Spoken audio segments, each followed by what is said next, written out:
Cultural Marxism, a conspiracy theory or a threat to democracy. People hold their ground near a main gate at Columbia University in New York, Tuesday, April 30th, 2024, as New York City police officers moved to clear the area after a building was taken over by protesters. Craig Ruddle.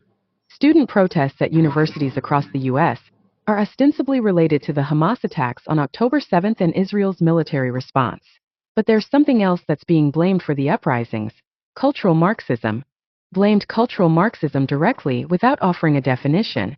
In a previous appearance on Fox, he explained that this system of belief divides the world into two groups, oppressors and victims, and that student protesters see Palestinians as the victims oppressed by Israel. Cruz is likely talking up cultural Marxism because he published a book on that theme last year. But he's not the only person on the political right to link campus unrest to this ideology, or to warn of its dangers in recent years.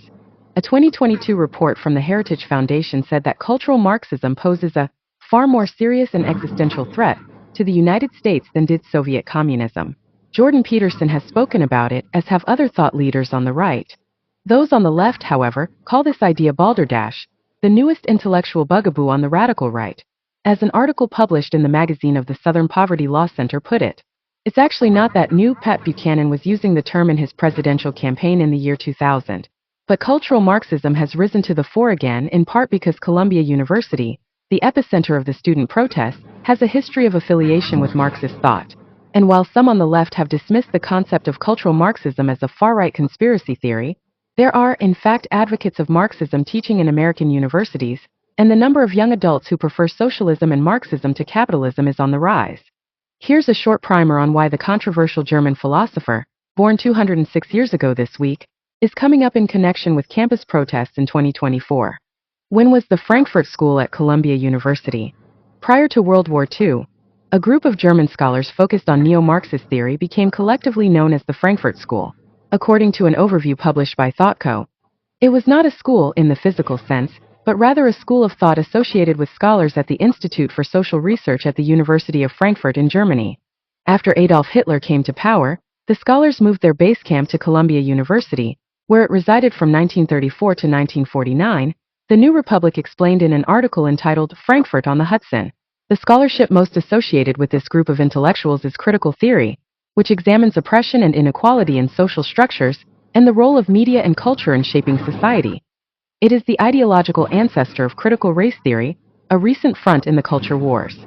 As described in the Stanford Encyclopedia of Philosophy, the Frankfurt School scholars revised and updated Marxism by integrating it with the work of Sigmund Freud, Max Weber, and Friedrich Nietzsche, while developing a model of radical critique that is eminently anchored in social reality.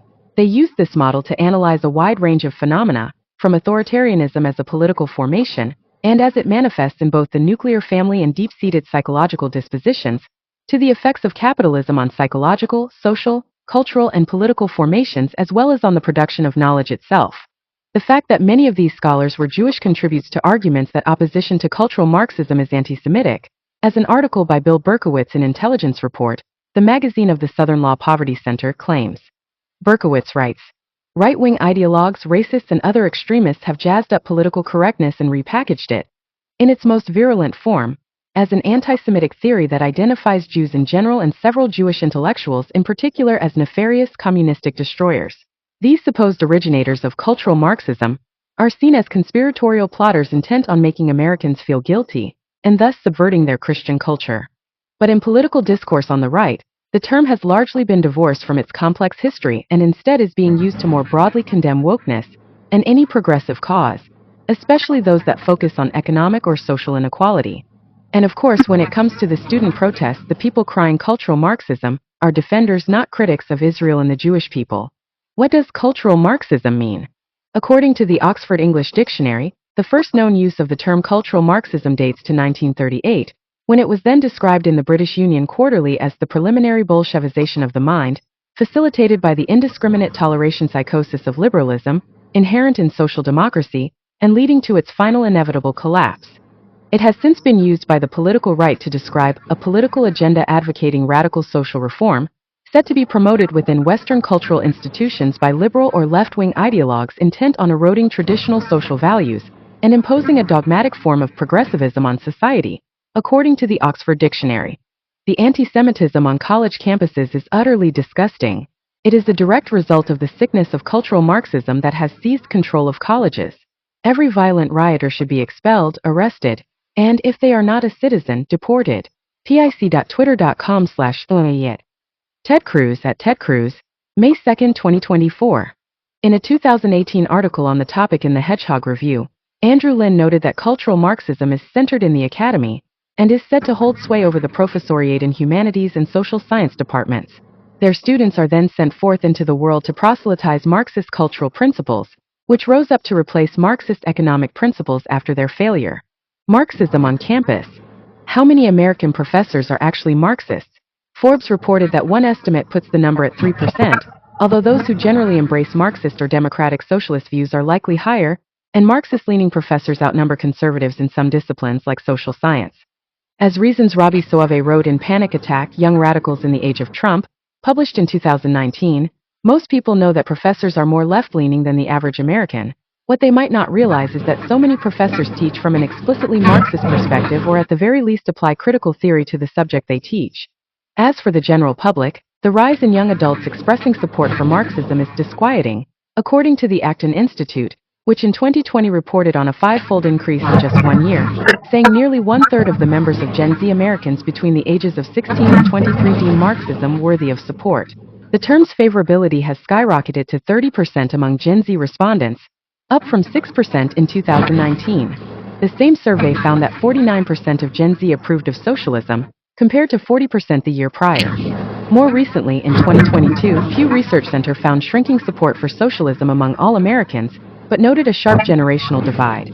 While younger adults are more likely than older adults to say they have positive impressions of socialism, the opposite is true for capitalism.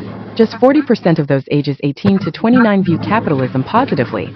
That is the lowest share in any age group and 33 percentage points lower than the share of those 65 and older. There is also a pronounced generational divide when it comes to Americans' feelings about Israel and Palestine. In multiple surveys, young adults are more likely to sympathize with Palestinians than with Israelis. And notably, according to a report in the Washington Post, 14% of 18 to 29-year-olds thought it was very important for the United States to protect Israel, compared with two-thirds of those 65 or older. The same article, written by Francis Vinell, noted that one explanation for young Americans' support of Palestine is their tendency to see the conflict through a racial justice lens.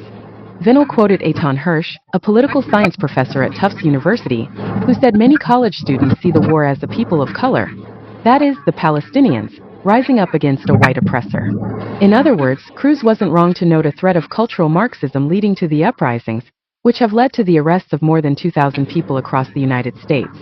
Nor was his argument hurt when social media sleuths discovered that one protester and PhD candidate at Columbia University was interested in theories of the imagination and